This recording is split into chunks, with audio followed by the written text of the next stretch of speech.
There is firewood for 2 weeks. I am going to the Maldives with my boyfriend and taking your savings, my wife said, tossing the logs onto the floor of the remote cabin where I was recovering from surgery. She grabbed my phone, waved my own house keys, and shouted, "I changed your locks." They drove off laughing, and as their SUV disappeared between the snow-covered trees, I smiled. She had no idea my private investigator was already waiting for her at the airport, with everything I needed to burn her perfect life down to the foundation. Before we go deeper into this mess of lies and double lives, please subscribe, drop a like, comment, and click that hype button to keep these stories coming. My name is Garrett Grayson. I am 39 years old, and for the past 7 months, I have been watching my marriage collapse in slow motion. I am an industrial safety inspector, which means I spend my days looking for problems other people miss: cracks in concrete, faulty welds, equipment that looks fine until you check the stress points. My job taught me patience. It taught me to document everything. It taught me that the most dangerous failures are the ones people ignore because they seem too small to matter. Veronica thought I was too small to matter. She was wrong. The cabin belonged to my uncle, who passed 3 years ago, and left it to me in his will. It sits 40 miles outside Duluth, Minnesota, surrounded by pine trees and silence. No neighbors, no cell service, just a dirt road that turns into ice from November through March. And when the doctors told me I needed spinal surgery, minor but invasive, Veronica suggested I recover here. She said the quiet would help. She said she would check on me every few days. She said a lot of things. What she did not say was that she had been seeing Clay Harmon for 7 months. Clay is 41, a director of logistics at a multinational supply company. He wears expensive suits and talks about market disruptions like they are personal achievements. He drives a leased Range Rover and vacations in places he pronounces with exaggerated accuracy. Veronica met him at a conference in Chicago. She came home with a new perfume and a sudden interest in international travel. I noticed. I notice everything. The surgery was scheduled for late January. Recovery time, 3 weeks minimum. Veronica drove me to the cabin, helped me inside, and left the same day. She said she had work. She said she would be back in 2 days. She did not come back in 2 days. She did not come back in 4 days. On the 5th day, she showed up with Clay. That was when she told me about the Maldives. She stood in the doorway wearing a new winter coat I had never seen before. Clay waited in the SUV, engine running, exhaust clouding the frozen air. She did not even pretend to check how I was feeling. She walked straight to the wood stove, dumped the logs on the floor like she was feeding livestock, and turned to face me. "I am leaving you," she said. "Not just for the trip, for good." I met someone who actually has ambition, someone who is not content inspecting other people's work for the rest of his life. I was sitting on the old sofa, wearing the posture brace the hospital gave me. My medication was on the side table. My back felt like someone had replaced my spine with broken glass. I looked at her and said nothing. She continued. "Clay and I are going to the Maldives. 2 weeks. I used the joint account, all of it. $8,000. You can consider it compensation for wasting my time for the past 10 years. I still said nothing. She pulled my phone from her purse and held it up. "I am taking this." "You do not need it. There is no service here anyway. And I changed the locks at home, so do not bother trying to leave. The firewood should last 2 weeks if you are smart about it. After that, I do not really care." Clay honked the horn. Veronica smiled, dropped my phone on the floor, and walked out. The door slammed. The SUV pulled away, tires crunching on snow. I watched through the window until the red taillights disappeared. Then I smiled. The cabin has one main room with a wood stove, a kitchen area that barely functions, and a bedroom that smells like mothballs and old wood. The furniture is older than I am. The windows are small and frost over at night. The walls are thin enough that you can hear the wind scratching at the siding like something trying to get in. My uncle was a practical man. He did not trust banks, did not trust people, and did not trust the idea that help would come when you needed it. So he built a hidden storage panel beneath the floorboards near the stove. Inside, a satellite radio, a backup phone with a prepaid SIM card, emergency supplies, $300 in cash, and a key to the old quad bike he kept in the shed out back. Veronica did not know about the panel. She thought she was abandoning me with nothing. She was wrong about that, too. After they left, I sat on the floor for 10 minutes, listening to the sound of the stove ticking as it cooled. My back hurt. My legs felt weak. The medication made everything feel distant, like I was watching myself through fogged glass. But my mind was clear, clearer than it had been in months. I had been planning this moment since October, since the night I found the receipt for a hotel room in St. Paul that Veronica said she never visited. I pulled up the panel and retrieved the satellite radio. It took 3 tries to get a signal. The wind howled outside. Snow began falling harder, thick flakes that stuck to the windows. When the radio finally connected, I called Seth McCollum. Seth is 50 years old, a former fraud prevention specialist who now works as a private investigator. He is blunt, disciplined, and expensive. I hired him 4 months ago when Veronica started coming home late with vague explanations and a new habit of checking her phone every 5 minutes. Seth does not waste time on sympathy or questions that do not matter. He delivers facts. That is all I wanted. Facts. "Garrett," he said when he answered. "You okay?" "She just left," I said. "With him. Exactly like you said she would." "I am at the airport," Seth said. "Minneapolis, St. Paul. Flight boards in 90 minutes. I have everything. Photos, receipts, audio, bank records. Everything you asked for." "Good," I said. "Stay on her. I will be there. You sure you can travel? You just had surgery 5 days ago."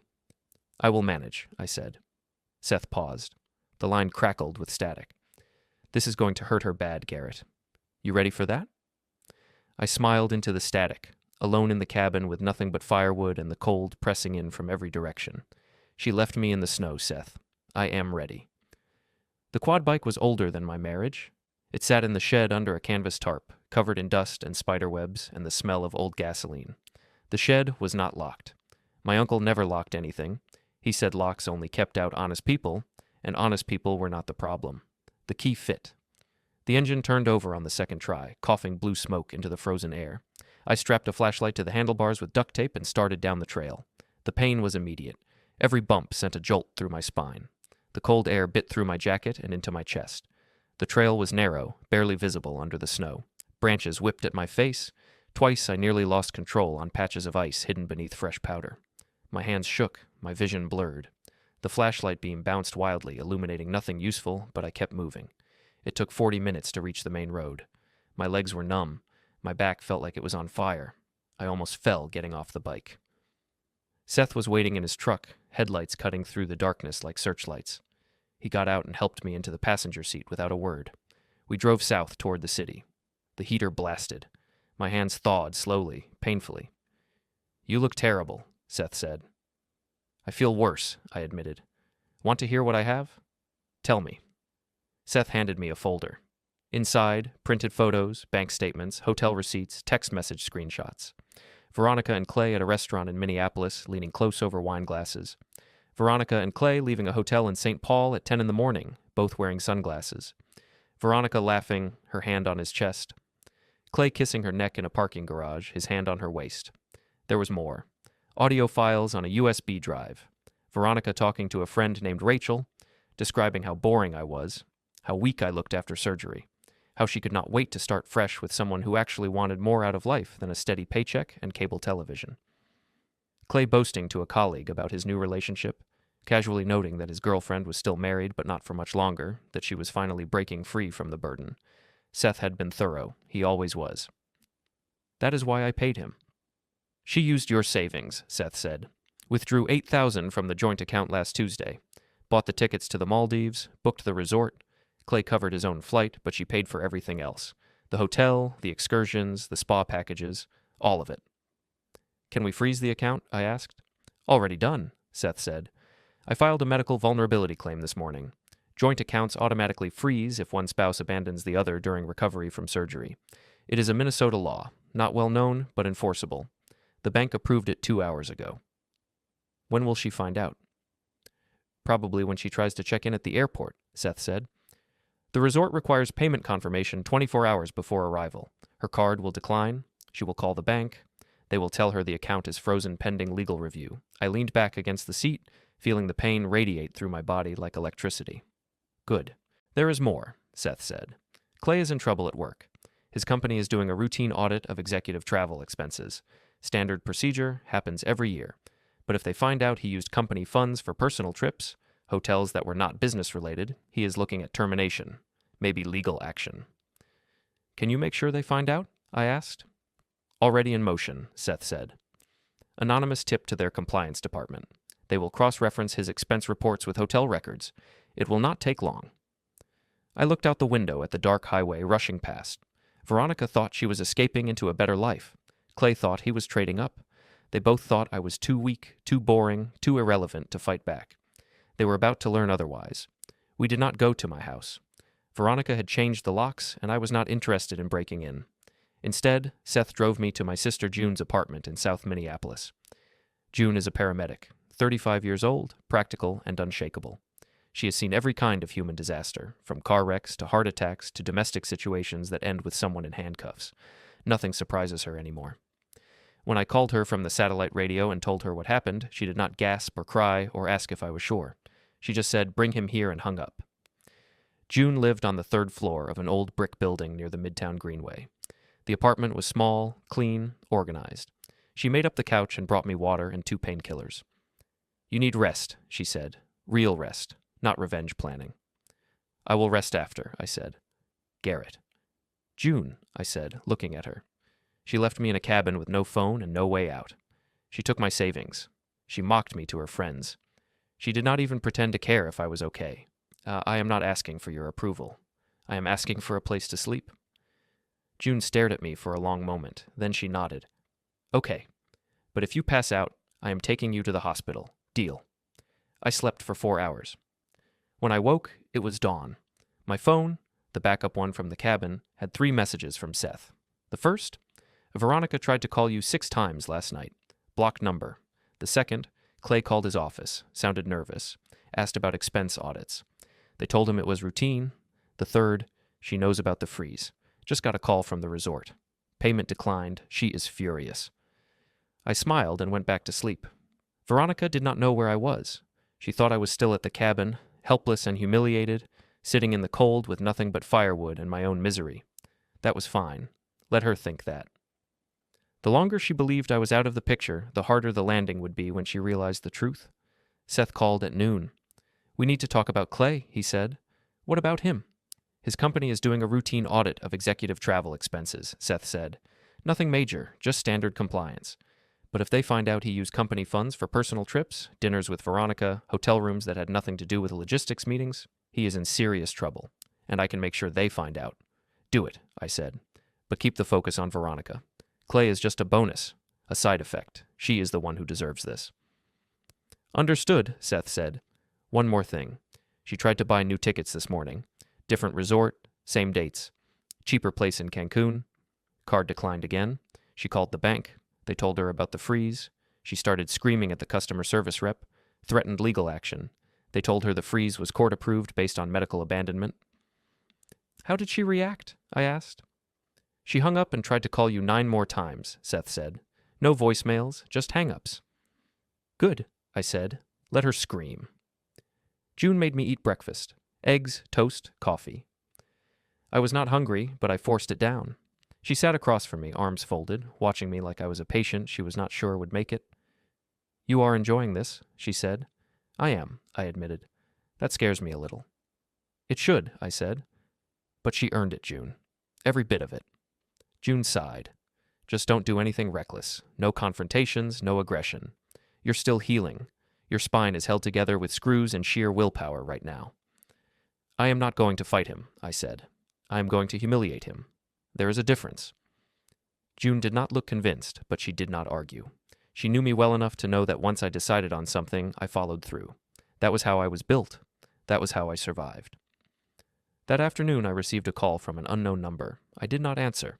It rang 4 more times over the next hour. Finally, a voicemail appeared. It was Veronica.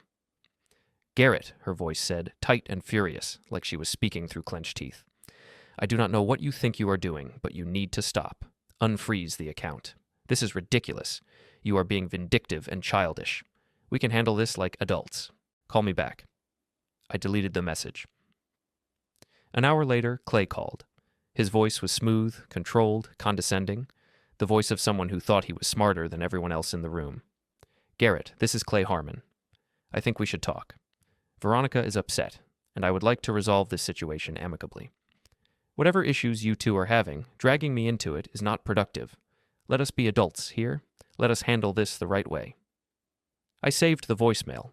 I did not call back. Seth arranged a meeting for the next day. A coffee shop in downtown Minneapolis, public and busy. Lots of witnesses, lots of cameras.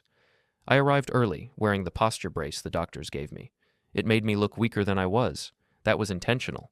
I wanted Clay to see me as pathetic, harmless, beaten. I wanted him to underestimate me one more time.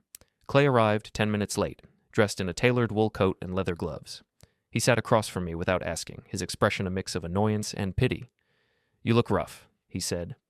Surgery," I said flatly. "Right," Clay said, settling into his chair like he owned it. "Look, I am going to be direct. Veronica and I are together. That is not changing. You two have been over for a while, and we both know it. The marriage was over long before I came into the picture. So whatever this is, freezing accounts, playing games, making threats, it has to end. You need to face the facts and move on."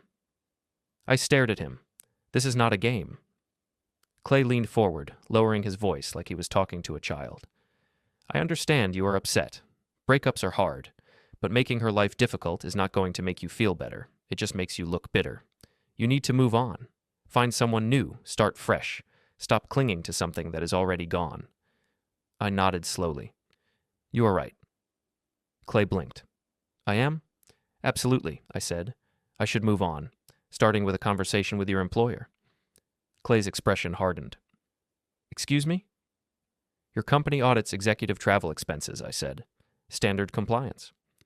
I wonder what they would find if they looked closely at your trips over the past 7 months. Hotel rooms in St. Paul, dinners in Minneapolis, flights that were not exactly business-related. I bet some of those expenses were charged to the company card." Clay stood abruptly, his chair scraping against the floor.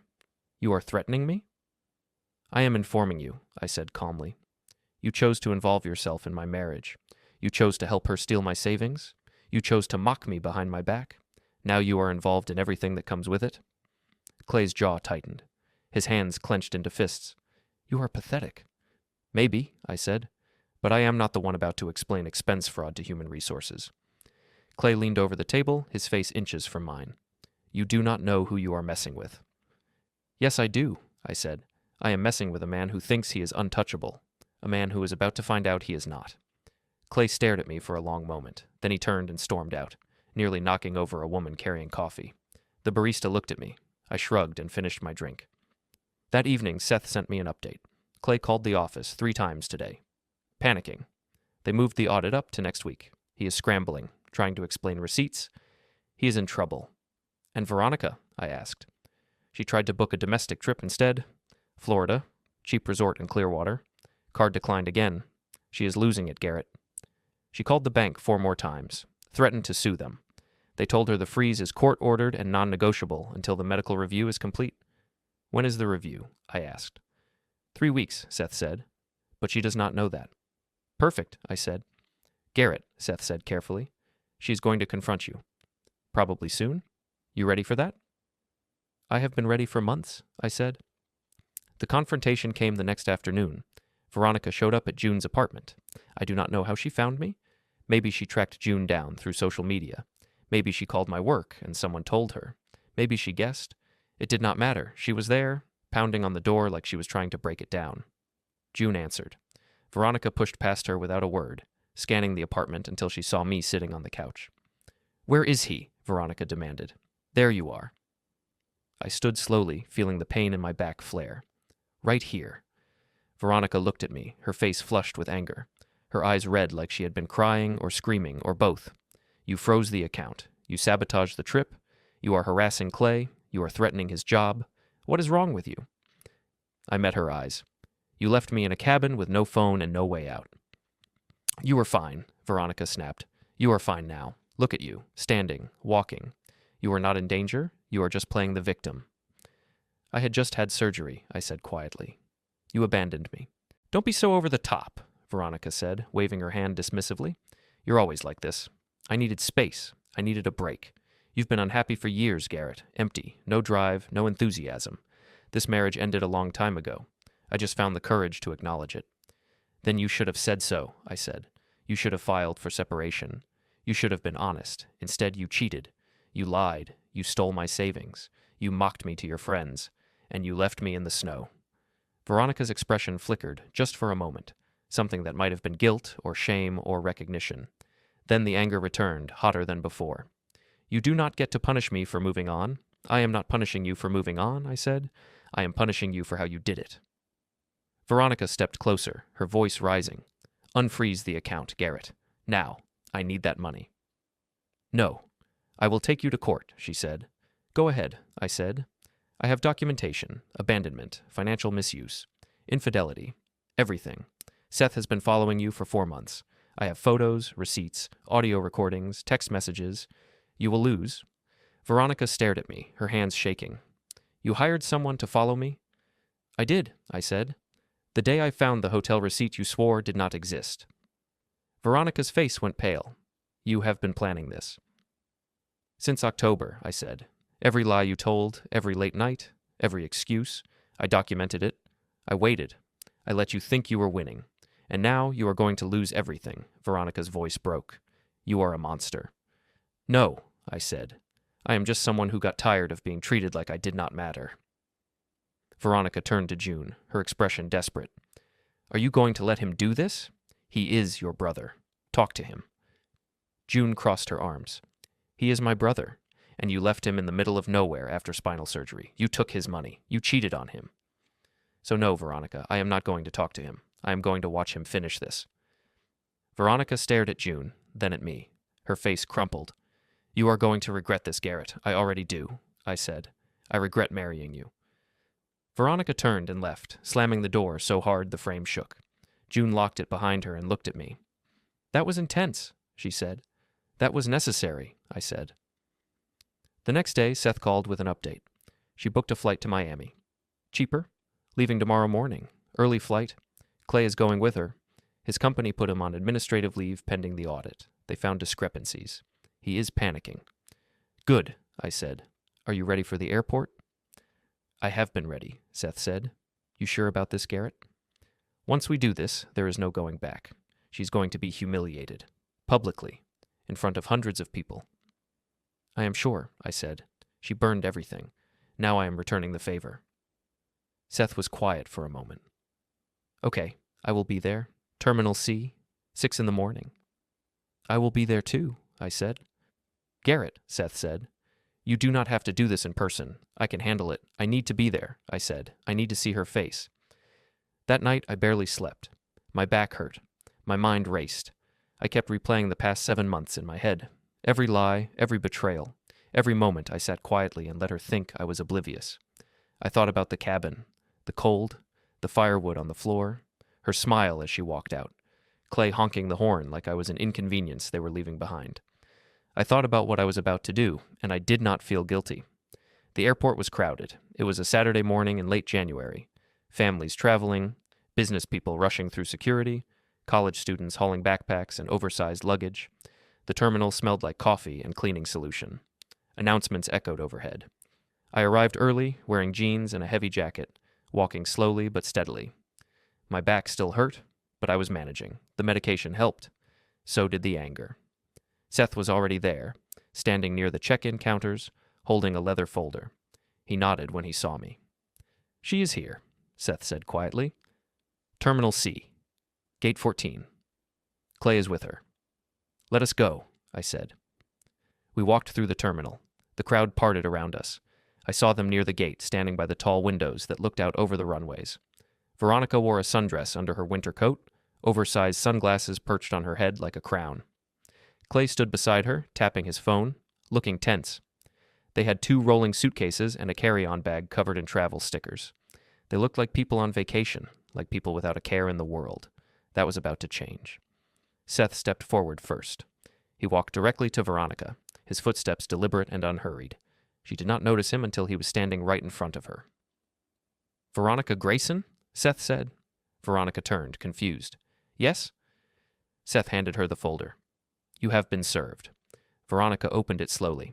Inside, legal documentation, abandonment claims, financial misuse records, photographs of her and Clay at restaurants, hotels, parking garages, text messages, audio transcripts, bank statements showing the $8,000 withdrawal. Everything. Her face went pale. Her hands trembled. The folder slipped from her fingers and hit the floor, paper scattering across the terminal tile. What is this? She whispered. That was when I stepped forward. Veronica looked up, and her expression crumbled like a building losing its foundation. Garrett. Hello, Veronica, I said. Clay turned, his eyes widening. What are you doing here? Finishing this, I said. Veronica bent down and grabbed the papers, trying to gather them up, but her hands were shaking so badly she kept dropping them. Other travelers were starting to notice. A woman with a stroller slowed down to watch. A businessman paused mid-phone call. "You cannot do this," Veronica said, her voice rising. "You cannot." "I already did," I said. "The account stays frozen. The documentation goes to your employer, your friends, your family, anyone who needs to know what kind of person you really are." Veronica's voice cracked. "I made a mistake. I was unhappy. You were distant. You did not care about me. You never cared." "I cared," I said quietly, stepping closer. "I cared enough to notice when you started lying. I cared enough to document every betrayal. I cared enough to hire someone to follow you for 4 months. I cared enough to let you think I was weak, so you would feel safe enough to show me who you really are." Veronica started crying, mascara running down her cheeks. Clay stepped between us, his face red, his jaw tight. "This is harassment," Clay said. "I will call security." "Go ahead," I said. "But before you do, you should know that your company already has copies of those expense reports, the ones showing personal travel charged to corporate accounts, hotels in St. Paul that had nothing to do with logistics meetings, dinners in Minneapolis where you discussed your personal life instead of supply chain management. You are finished, Clay." Clay's face flushed red. "You are insane." "No," I said. "I am methodical." Clay shoved me. Not hard. Just a push. A hand on my chest. But it was enough. Enough for the nearby security guard to notice. Enough for the crowd to turn and stare. Enough for Clay to realize he had just made a catastrophic mistake. "Sir," the guard said, stepping forward. "Step back." Clay froze. His face went from red to white in an instant. He looked at Veronica, then at me, then at the guard. He stepped back, hands raised. Seth handed Veronica another document. "Flight cancellation notice," he said. "The resort contacted the airline this morning. No payment confirmation received. Your tickets are void." Veronica stared at the paper. Her lips moved, but no sound came out. She looked at Clay, then at the gate, then at the crowd of people watching her fall apart in real time. I leaned in close, my voice low enough that only she could hear. "You left me in the snow with firewood and no phone, so I left you here, with nothing you wanted." Veronica collapsed into a chair near the gate, sobbing. Her shoulders shook. Her hands covered her face.